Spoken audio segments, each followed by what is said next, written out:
on the clock. Catch everyday Porky, Mindy, and Laverne and Shirley. All on the sorry, Everyday Channel on Pluto TV. There is one family who is always ready for Halloween. Pause. How do you like it? Very Do not be alarmed. I don't even know if this is gonna mysterious and spooky. You must come in at some. All the wonders of electronics.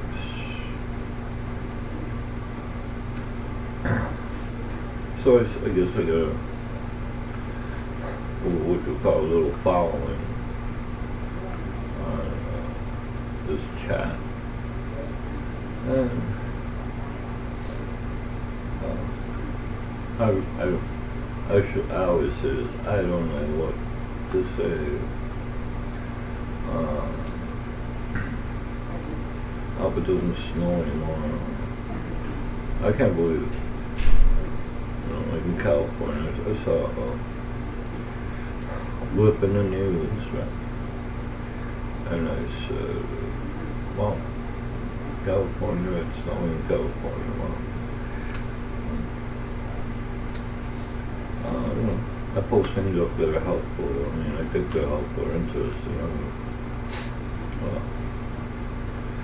I remember, I just got a flashback memory about going to grade school, you know, a little small boy, right? Excuse me. And I remember the radiators in our school. It was a school built in the 1800s, okay? And I remember, you know, the smell of crayons, okay? Excuse me, I shouldn't drink soda before I have a chat here, but yeah. So I mean, it smelled interesting. We call it the crayons, but I don't know. Kids would put crayons on the, you know, kids are, you know, children are, you know, put a crayon on top of the radiators, you know, like the old-fashioned radiators, and it was like, I don't know what it was. It was, you know, they don't know nothing, you know. And well, they know they ought to be kids, right? So, you know, I was sitting down. I remember just the smell of crayons, and then I looked at the smell like crayons, and I looked at the radiator. And so I did one, two. Okay, this is what melts, you know. Put on the radiator, and it melts. Oh, interesting. It was my first science experiment. Crayons on radiator, hot crayons, you know. So, oh boy, and then I remember. Of course, the teachers, I don't know, I'm not going to say they didn't care, but they just didn't say anything. And so, another thing I noticed about this sort of thing was, I call them kids, the children, kids. A couple of them, I mean, and in those days they would have paste, you know, paste, glue for pasting, you know. And so I saw some of the kids eating the paste, you know. And it's just like some kids eat soap. I tried that once. Boy, was I, you know, I mean, you know, how mom used to say, oh, you should wash your mouth. I'm going to wash your mouth out with soap. And I said, well, let me try. I was playing in a box, you know, inside a box, and I found a piece of soap, and I okay. It was the worst thing I ever did. And so, yeah, so it was the worst. $3,000. Let's make a deal. And so, yeah, write me out a check for $3,000. Let's make a deal. And so I can upgrade my apartment. And so, yeah, don't know much anything about legal issues, but I'm having a problem. Well, it's not. Well, it's a problem. I can't speak about it here. It's just not right, you know. And plus, it's a legal thing, and, so I can't really talk about it. But yeah, so kids and glue and paste and all that. So I mean, you know, what are they doing now? You know, hairspray. You know, they would take a, you know, so a lot of those things. You know, the kids. You know, the kids. They call kids. I don't know. Children, kids. I know somebody.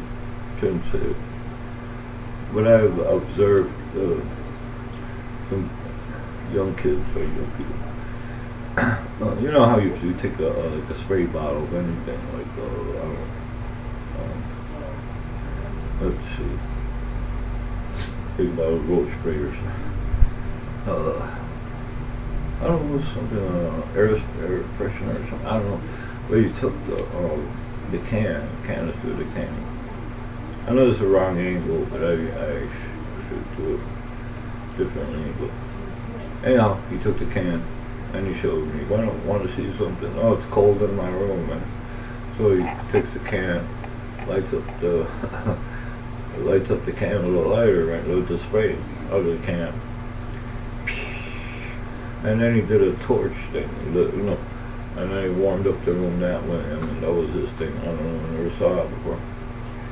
And of course, I don't know if he sniffed the stuff like I thought he did, saw him do, but yeah, I remember he had brain damage or something, I don't know. But anyway, made him take a little slow, you know, because, anyways, I shouldn't talk about that kind of thing, so. Hey, one of the clowns I used to enjoy, again, when I was a kid, but I'm just kidding. I was a kid. I'm just kidding. You know, Bozo the Clown, right? One thing about I remember when former past and President Reagan, during that era when it was during the elections, I remember the presidential elections back in the 80s. And I remember reading that Bozo the Clown was running for president. Okay. He actually put it in the ballot. You know, I saw Bozo the Clown. Right? He was my favorite clown, by the way. I mean, he was the only clown I knew. Bozo, I liked his hair. And yeah, you know, I have a short story. I was sitting in the living room, apartment, had a nice chair and everything. Just comfortably watching TV. It was in the morning, afternoon or evening, I don't even know, but I remember I drew a picture. I was into art when I was a little kid. And drew a picture and quick story, Bozo the Clown said my name. I was excited. I said, that was a good personality. I don't know, I just liked him. I was because like he was on TV, Bozo the Clown, live TV or whatever it was. In those days, they didn't have, you know, taping or whatever it's called. Everything was live, so. And so, yeah, I was like reading, you know, this and that. Reading, and the kids, showing the kids' pictures on the TV. It was his assistant, it was a clown also. And so, yeah, he showed the picture. Showed the picture. This is blah blah blah. I mentioned my name. And I admired the clown so much. I mean, Mr. Bozo the Clown. And so, you know, long story short, he said my name. And he held a picture. And, well, it wasn't a picture of the clown, Bozo the Clown. It was a picture of his assistant. That. And so, Yeah, so you know, I ran. Hey, whatever, listen to it. You know, my mom was there all the time cooking and stuff. My dad was out working. And, boy, those good old days. Blue Bloods, that's a good TV show. Blue Bloods and Magnum P.I., right? Well, yeah, excuse me. Magnum P.I., he played a private eye. And so I guess he graduated. What's the word? I mean, now he's playing good show. I believe I haven't seen the show yet, but I've seen clips and everything. Commercials about it, commercial clips, and so looks like a good show. I mean, now he plays a police captain. I believe that's. And Batman, of course, was always, you know, the commissioner. Would call Batman on the special phone, and so of course it was Bruce Wayne, very rich. I don't know, billionaire, millionaire. I don't know. Bruce Wayne lived in a mansion, this and that, and I believe Robin lived with him. I don't really know, but I mean, he picked up the red phone. It was beeping and writing up special phone.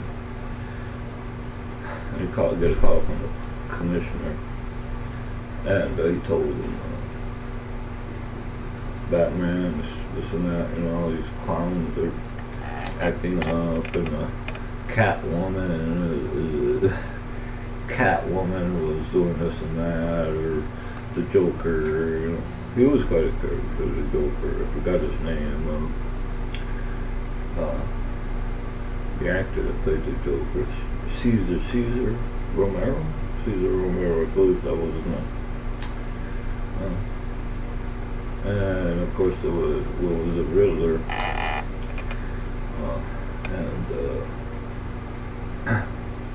yeah, I mean, it was a special show. I mean, for me, all the other people, it was a very popular show.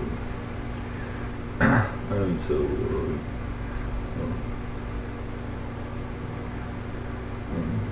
and then the Green Hornet, you know, they were on.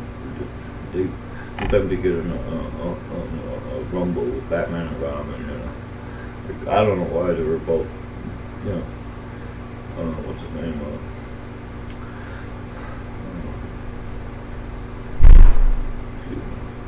But anyhow, that's about it. I'm sorry if I offended anybody.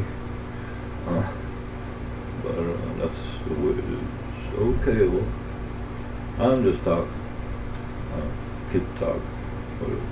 Talk about childhood, whatever. Shouldn't offend anybody, really. I didn't say nothing bad, you know. But anyhow. Yeah, so anyhow. Okay, so, as usual, God will